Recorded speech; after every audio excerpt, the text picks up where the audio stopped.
back from that Bourne practical working of materialization in Maine. A strange story from Pocock Island. A materialized spirit that will not go back.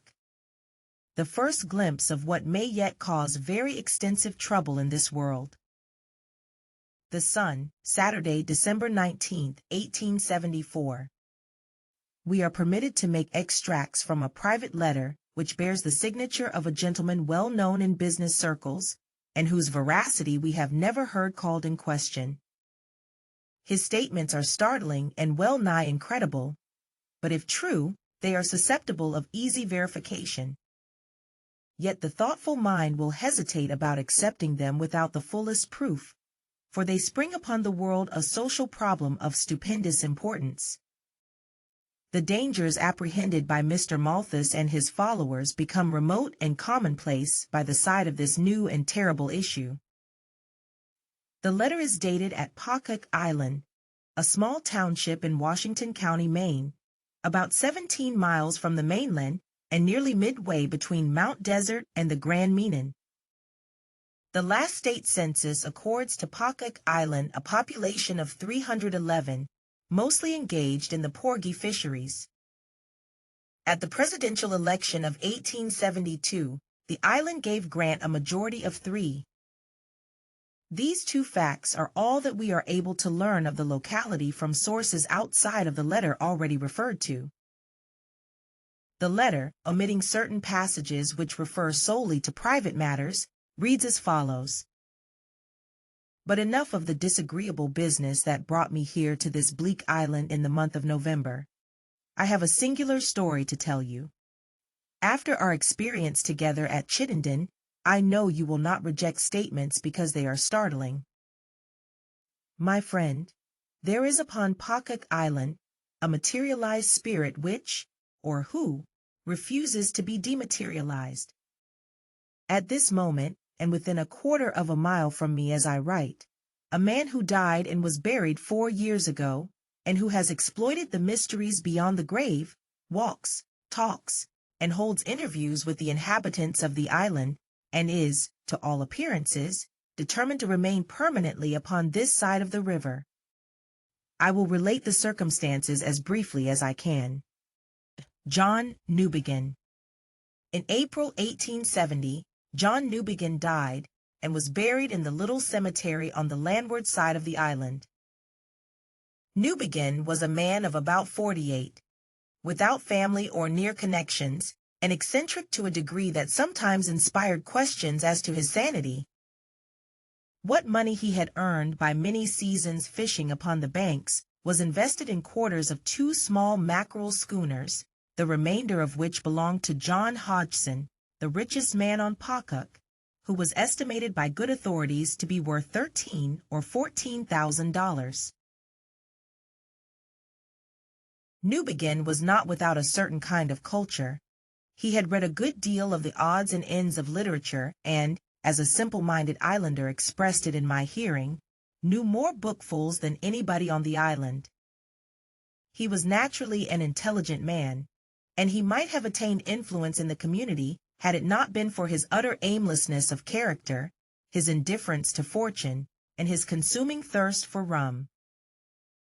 Many yachtsmen who have had occasion to stop at Pocock for water or for harbor shelter during Eastern cruises will remember a long, listless figure, astonishingly attired in blue army pants, rubber boots, loose toga made of some bright chintz material, and very bad hat, staggering through the little settlement, followed by a rabble of jeering brats, and pausing to strike uncertain blows at those within reach of the dead sculpin which he usually carried round by the tail.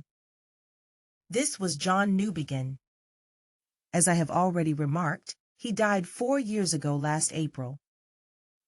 The Mary Emmeline, one of the little schooners in which he owned, had returned from the eastward and had smuggled or run in a quantity of St. John brandy.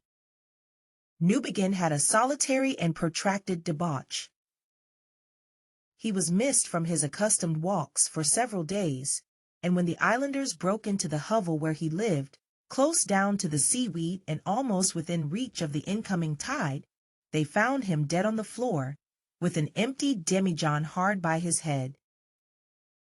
After the primitive custom of the island, they interred John Newbegin's remains without coroner's inquest, burial certificate, or funeral services, and in the excitement of a large catch of porgies that summer, soon forgot him and his friendless life. His interest in the Mary Emmeline and the Pretty Boat recurred to John Hodgson, and as nobody came forward to demand an administration of the estate, it was never administered. The forms of law are but loosely followed in some of these marginal localities. Well, my dear, 4 years and 4 months had brought their quota of varying seasons to Pocock Island when John Newbegin reappeared under the following circumstances. In the latter part of last August, as you may remember, there was a heavy gale all along our Atlantic coast. During this storm, the squadron of the Naugatuck Yacht Club, which was returning from a summer cruise as far as Campobello, was forced to take shelter in the harbor to the leeward of Pocock Island. The gentlemen of the club spent 3 days at the little settlement ashore. Among the party was Mr. R.E., by which name you will recognize a medium of celebrity and one who has been particularly successful in materializations. At the desire of his companions, and to relieve the tedium of their detention, Mr. E. improvised a cabinet in the little schoolhouse at Pocock and gave a séance, to the delight of his fellow yachtsmen and the utter bewilderment of such natives as were permitted to witness the manifestations. The conditions appeared unusually favorable to spirit appearances, and the séance was upon the whole perhaps the most remarkable that Mr. E. ever held. It was all the more remarkable because the surroundings were such that the most prejudiced skeptic could discover no possibility of trickery. The first form to issue from the wood closet which constituted the cabinet, when Mr. E. had been tied therein by a committee of old sailors from the yachts, was that of an Indian chief who announced himself as Hockomock, and who retired after dancing a harvest moon pas seul, and declaring himself in very emphatic terms, as opposed to the present Indian policy of the administration. Hockomock was succeeded by the aunt of one of the yachtsmen, who identified herself beyond question by allusion to family matters, and by displaying the scar of a burn upon her left arm, received while making tomato catsup upon earth.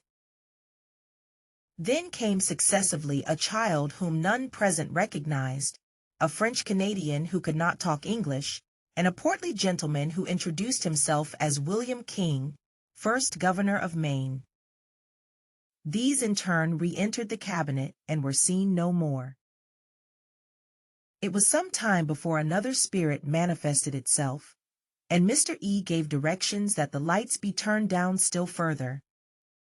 Then the door of the wood closet was slowly opened, and a singular figure in rubber boots and a species of Dolly Varden garment emerged, bringing a dead fish in his right hand. His determination to remain. The city men who were present, I am told, thought that the medium was masquerading in grotesque habiliments for the more complete astonishment of the islanders, but these latter rose from their seats and exclaimed with one consent, "It is John Newbegin!" And then, in not unnatural terror of the apparition, they turned and fled from the schoolroom, uttering dismal cries. John Newbegin came calmly forward and turned up the solitary kerosene lamp that shed uncertain light over the proceedings. He then sat down in the teacher's chair, folded his arms, and looked complacently about him. "You might as well untie the medium," he finally remarked. "I propose to remain in the materialized condition," and he did remain. When the party left the schoolhouse, among them walked John Newbegin, as truly a being of flesh and blood as any man of them.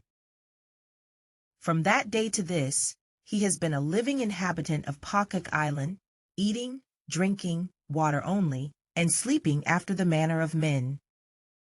The yachtsmen who made sail for Bar Harbor the very next morning probably believed that he was a fraud hired for the occasion by Mr. E. But the people of Pocock, who laid him out, dug his grave, and put him into it 4 years ago, know that John Newbegin has come back to them from a land they know not of. A singular member of society.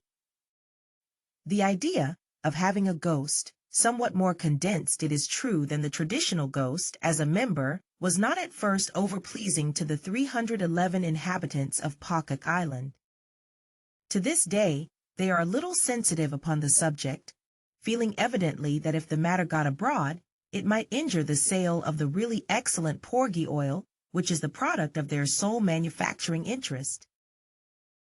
This reluctance to advertise the skeleton in their closet, superadded to the slowness of these obtuse, fishy, matter-of-fact people to recognize the transcendent importance of the case, must be accepted as explanation of the fact that John Newbegin's spirit has been on earth between 3 and 4 months, and yet the singular circumstance is not known to the whole country. But the Pocockians have at last come to see that a spirit is not necessarily a malevolent spirit, and accepting his presence as a fact in their stolid, unreasoning way, they are quite neighborly and sociable with Mr. Newbegin. I know that your first question will be, is there sufficient proof of his ever having been dead? To this I answer unhesitatingly, yes. He was too well known a character and too many people saw the corpse to admit of any mistake on this point. I may add here that it was at one time proposed to disinter the original remains, but that project was abandoned in deference to the wishes of Mr. Newbegin, who feels a natural delicacy about having his first set of bones disturbed from motives of mere curiosity. An interview with a dead man. You will readily believe that I took occasion to see and converse with John Newbegin. I found him affable and even communicative. He is perfectly aware of his doubtful status as a being, but is in hopes that at some future time there may be legislation that shall correctly define his position and the position of any spirit who may follow him into the material world. The only point upon which he is reticent is his experience during the 4 years that elapsed between his death and his reappearance at Pocock. It is to be presumed that the memory is not a pleasant one. At least he never speaks of this period. He candidly admits, however, that he is glad to get back to earth and that he embraced the very first opportunity to be materialized. Mr. Newbegin says that he is consumed with remorse for the wasted years of his previous existence. Indeed, his conduct during the past 3 months would show that this regret is genuine. He has discarded his eccentric costume and dresses like a reasonable spirit. He has not touched liquor since his reappearance. He has embarked in the porgy oil business, and his operations already rival that of Hodgson, his old partner in the Mary Emmeline and the Pretty Boat. By the way, Newbegin threatens to sue Hodgson for his undivided quarter in each of these vessels, and this interesting case therefore bids fair to be thoroughly investigated in the courts. As a businessman, he is generally esteemed on the island, although there is a noticeable reluctance to discount his paper at long dates. In short, Mr. John Newbegin is a most respectable citizen, if a dead man can be a citizen, and has announced his intention of running for the next legislature. In conclusion. And now, my dear, I have told you the substance of all I know respecting this strange case. Yet, after all, why so strange? We accepted materialization at Chittenden. Is this any more than the logical issue of that admission?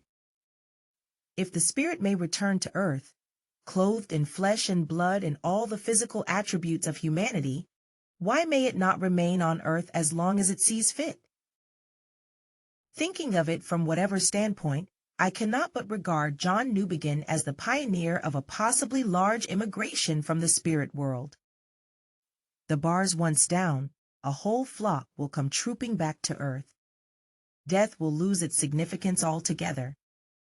And when I think of the disturbance which will result in our social relations, of the overthrow of all accepted institutions, and of the nullification of all principles of political economy, law, and religion, I am lost in perplexity and apprehension.